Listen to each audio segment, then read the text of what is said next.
ఉద్యమంలో పాల్గొన్న విద్యార్థులు అమరవీరుల కుటుంబాలపై ప్రభుత్వం నిర్లక్ష్యం వహిస్తుందన్నారు కాంగ్రెస్ ఎమ్మెల్యే జీవన్ రెడ్డి. అమరవీరుల కుటుంబాలను ఆర్థికంగా ఆదుకోవాలని ఆయన కోరారు. సీఎం కేసీఆర్కు లేఖ రాసిన ఆయన అమరవీరుల కుటుంబాలను ఆదుకోవడంలో భాగంగా ప్రత్యేక రాయితీలు ప్రకటించాలని డిమాండ్ చేశారు. వారి పోరాట స్ఫూర్తికి గుర్తింపుగా తెలంగాణ సమరయోధులుగా గుర్తించాలన్నారు జీవన్ రెడ్డి.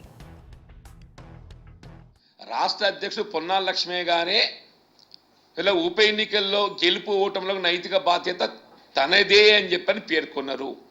సాధారణ ఎన్నికల్లో తన బాధ్యత ఏ మేరకు ఉన్నా కానీ ఉప ఎన్నికల్లో మాత్రం తన బాధ్యత ఉంటుందని చెప్పి పత్రికాముఖంగా ప్రకటించిండ్రు. ఫలితాన్ని చూసినాం. ఎవరం కూడా బాధ్యత తీసుకోక అందరం కూడా ఇలాగానే గడుపుతూ పోతుంటే పార్టీ ఇట్లాగే నడుస్తుంటుంది. ఇలా కేంద్ర అధినాయకత్వం కూడా పార్టీ ఏదైతుందో ఇవాళ రాష్ట్రాన్ని ఇక్కడ పునర్నిర్మాణం చేయడానికి తీవ్రంగా పరిశీలించాల్సిన ఒక ఆవశ్యకత ఉందనే ఒక అభిప్రాయాన్ని మాత్రం నేను వ్యక్తం చేస్తున్నా. Thank you.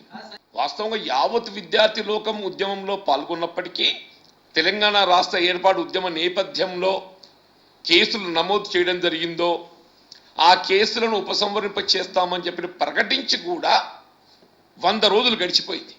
కేసుల్లో ఇరుక్కున్నటువంటి యొక్క విద్యార్థులే కానీ యువకులే కానీ let them be, most of them are students.